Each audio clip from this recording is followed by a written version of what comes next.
Hey, Allison Verhalen here with AV Writing Services, and today I want to talk to you guys about niche marketing and how important it is for growing your business. So if you're not sure what niche marketing is, that is when you focus on a small group of people. It should be fairly small in order to be effective. You don't want a broad swath of people. You want to make it really specific so you can really narrow down on the people that you're serving. So as an example, I serve attorneys. That is one niche. I could make it even more specific and say I help people who work in business law, attorneys who help people with their businesses or who defend corporate clients or work with employment law, right? So I could get even more niche with that. I can also expand. I can say that I help people in professional services industries because I do. I help attorneys, I help financial planners, and I help realtors and coaches, right? So I can talk about any one of those niches, but that is never everyone that I help, right? I'm focusing on a subset of the people that I help, a subset of my clientele, right? So I have a coach who always says, do not confuse your marketing niche with your client portfolio because they are not the same, right? So that is where that comes in. I can talk about any one of those niches, but it's never going to represent all of my clientele, and I can write different pieces of content to serve different niches. So we're going to talk about why that's so important. So first of all, because I'm a word nerd, I do want to talk about the pronunciation.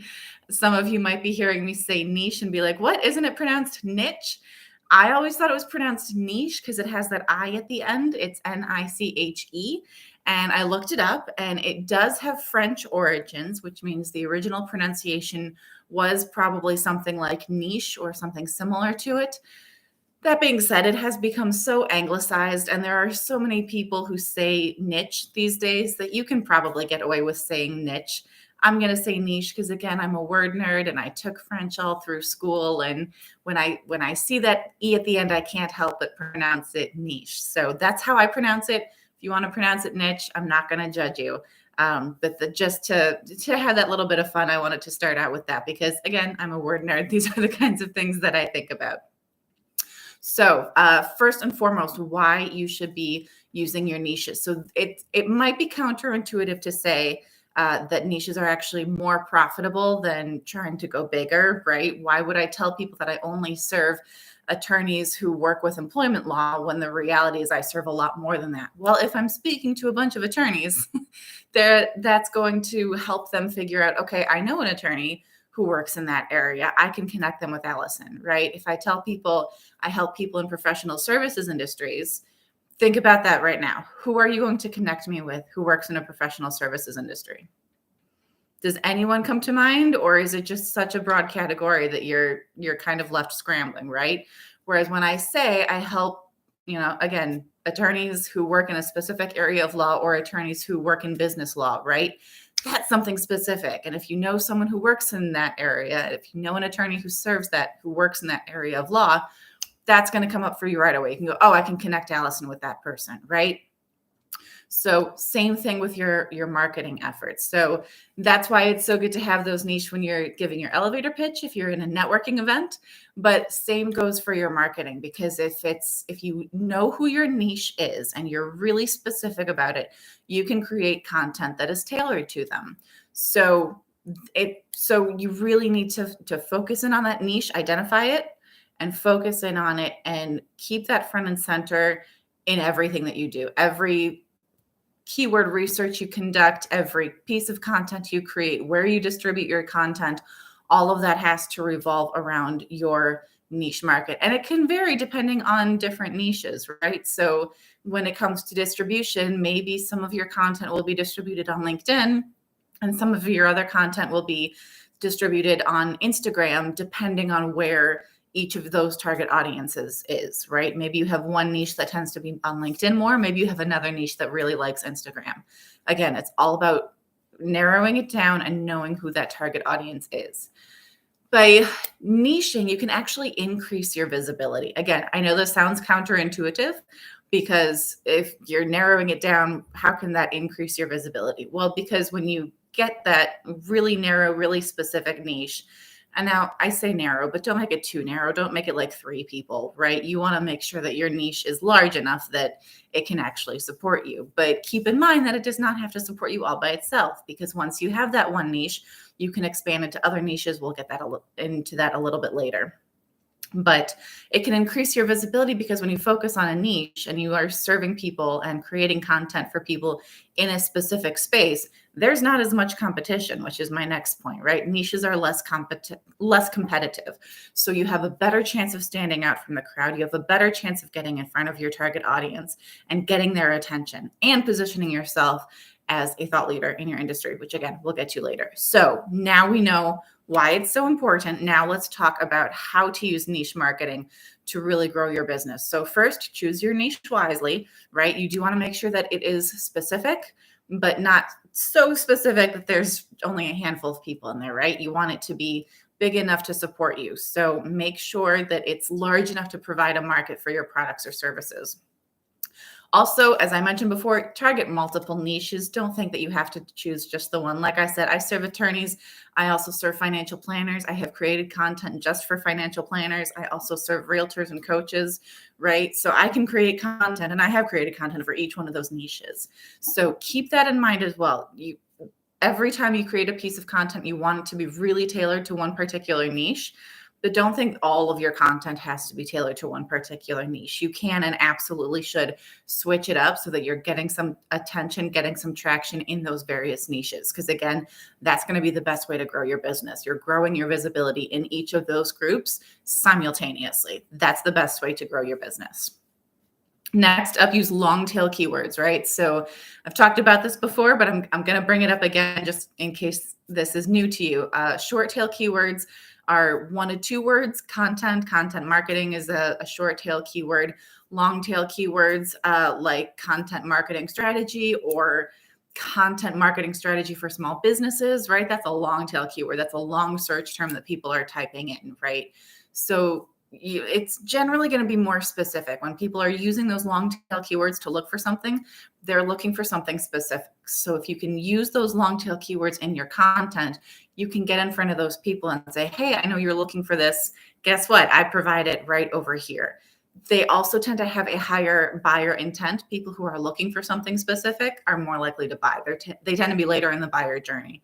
Whereas someone who's looking for something like content marketing is probably like, what is content marketing? Why should I care about it? Why should I use it for my business, right? Whereas someone who is looking for content marketing for small businesses is looking for something really specific, and they're thinking about incorporating it into their small business strategy. So use those long tail keywords and do your research, right? So niche marketing does not necessarily require more skill. It does require more research. So really know who your target audience is for each particular niche. You can do this using competitive research. Who is your competition targeting? Do you want to target that niche, or do you want to target maybe a related niche? Because again, you don't want to get into a market that's already overcrowded with competition. You want to serve a market that's not particularly, that is underserved, because that's how you get in there. Same thing, kind of along those same lines, is you can use social listening tools. People tend to go to social media when they have questions, or if they're trying to Google something and they can't find the answer and they're frustrated, they're going to go to social media to vent about it. So you can use those social listening tools, put in a few keywords for the tools to listen for posts using those keywords, and you can find those posts, figure out what people are talking about around those particular topics, right? What are they complaining about? What questions are they asking? What's not getting answered? That is also a great way to come up with topics for your content, right? Whether it's, again, videos, blog posts, podcasts, whatever. Answer the questions your target audience is asking, and social listening tools are a great way to get ideas for that. Choose your platform wisely, right? So this comes back to your distribution strategy, specifically your social media strategy, right? So if you create a great blog post that answers all your audience's questions, it is tailored to a specific niche, that is awesome. It is still going to take 2 to 3 months for Google to categorize and index that content. You can't wait 2 to 3 months to get that content in front of people, because depending on what it's about, it might not be relevant in 2 to 3 months, right? So you need to get it in front of eyeballs now. That is where social media comes in, as well as other things like backlinks, like your newsletter, right? Right now, we're just going to talk about social media just because that's super easy. So choose your social media wisely. And again, as I mentioned before, with different niches, you can target different social media platforms based on different niches. So if you have, like I said, a niche that's super active on LinkedIn and another niche that really loves Instagram, you can be on both of those platforms and target each of your content on each of those platforms to that specific niche that you're trying to target. So keep that in mind. Where are they hanging out online? Don't try to be on all of the social media platforms. That's not going to work. That is a recipe for burnout, and it is a recipe for spending all of your time on social media without actually providing any of the products or services you said you were going to provide because you were so busy on social media. So narrow it down. If you're doing it yourself, narrow it down to 1 to 2, maybe 3 at the absolute most social media channels. Do not try to do all of the social media channels. It will not work. And it's not effective because your target audience, I don't care how many sub niches you have, your target audience is not on all of the social media platforms. They have a few favorites. That's where they spend the most of their time. That's where you should be spending most of your time. Develop strategic partnerships, right? So if you have a niche that you're serving and you have someone else who serves that particular niche, maybe they provide a different product or service to that same niche, that can be a great person to partner up with or a great company to partner up with. You can create content together. You can share each other's content. You can share each other's social media posts. You can be referral partners for each other, right? Same thing if you have someone who provides the same services you provide, but to a different niche. I talk to writers all the time who like lifestyle content, and they write a lot of lifestyle content type stuff. Those are the people that they serve. That is not my audience at all. I am much more B2B. I am much more professional services. So those are great people for me to partner up with, because if I hear of someone who needs writing in that space, I can send them that way. And if they hear of someone who needs writing in the B2B space, they can send them over to me. Position yourself as a thought leader in your industry. This is where your blog comes into play, right? It's one of the best ways to provide value, educate your audience, and convince them you really know what you're talking about. So that said, there are other ways to establish yourself as an authority in your industry. You can host webinars. You can host Q&A sessions on social media. You need to be able to position yourself as someone who is able and willing to answer someone else's questions. That way they'll be more likely to come to you when they have more questions, or when they're like, screw it, I'm just going to hire this person to do it for me. I don't want to bother with it anymore, right? If you have continued to build that relationship with them and position yourself as an authority and answer all those questions for them, then that's going to be super valuable for you when they're ready to buy. You'll be the first one they think of. Building brand loyalty. This is my last tip. So once you while you're creating all that content, while you're putting it out there, make sure it's all connected to your brand, not just your logo, not just your company name. Those are important, but your colors, your brand voice guidelines. Does all of it sound like you? Does it all sound like it's coming from the same person or the same entity? Because if not, that's a problem. People are not always going to associate it with you if it sounds different. So keep that in mind. So those are all my tips for today for how you can use niche marketing to grow your business and why it is so important. So if you have any other questions, you know where to find me. You can find more content like this at my website, V as in Victor, writingservices.com. And if you want to reach out to me directly, again, I'm always here, always happy to answer your questions. I am at info@avwritingservices.com. That's it. Have a great week and happy blogging, everyone.